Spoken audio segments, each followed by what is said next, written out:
Hi, I'm Danny Ecker with your Chicago Business Today Midday Report. Some shifting in the Chicago sports business landscape today. Motorola has ended its headset sponsorship deal with the NFL after 13 years. The Bears, meanwhile, have dropped Coca-Cola after a decades-long partnership in favor of Dr. Pepper's Snapple Group, making RC Cola and 7-Up among soft drinks poured at home games. Two big brands that'll be notably absent at Soldier Field this year. And I sat down this morning with IEG sports marketing expert Jim Andrews to discuss the changes. Jim, the Motorola Batwing will no longer be hugging the heads of head football coaches this year in the NFL. That was supposedly a $40 million a year deal. Were you surprised by this deal ending? Where was the ROI? Yeah, I'm not totally surprised. It's a very expensive deal.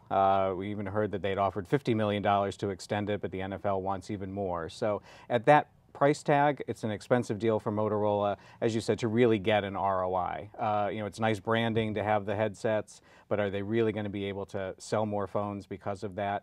That's a question mark. Sure, and of course they have the Google purchase of Motorola Mobility coming on, and that's not something Google's not necessarily going to need that exposure. Exactly, and that's another big question mark, is what does Google want to do with this brand? With all of those things in play, it became a situation of, is this really something they really want to lock themselves in for another 5 years, few $100 million? Maybe not the best idea right now. Now the other big deal here in Chicago, the Bears dropping Coca-Cola, which they've had for decades, taking on Dr. Pepper's Snapple Group. What's your take on this deal in terms of what it says about what the Bears are trying to do and Dr. Pepper?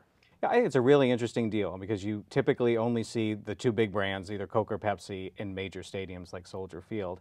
So I think what the Bears have done is really looked at not just how much the company's going to pay, they're paying a cash fee to associate themselves, but they really looked at which of these brands is going to do a lot for us in terms of the marketplace. Are they going to be real aggressive promoting the Bears, doing sweepstakes in stores, online? And I think the answer was they feel that the Dr. Pepper brands are going to do more for them than either Coke or Pepsi would. Of course, the Bears are faced with the challenge of not having naming rights to the stadium, so they need to be a little creative with finding new sources of revenue. And then overall, any sort of big trends going on here, especially in the NFL, with sponsorships? It seems like there's a little bit of a shift in how these things, what they're looking for. What's your sort of sense of what's going on with NFL sponsorships?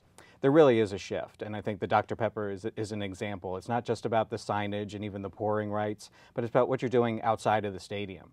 Gatorade's a great example. They'll always have their coolers on the sidelines, and that's a big piece of it. But right now, their big initiative with the NFL is getting content, the access to go into training camps and actually film, so they can have a whole web series that they put up on Gatorade.com following rookies during training camp. You never saw companies doing that even 10 years ago, but now that's what they're really interested in, is that content that the teams and the leagues can give them. That means more entertaining commercials for all of us, right? Absolutely. Yeah. All right, Jim. Thanks for the insight. Thanks for the time. Thank you.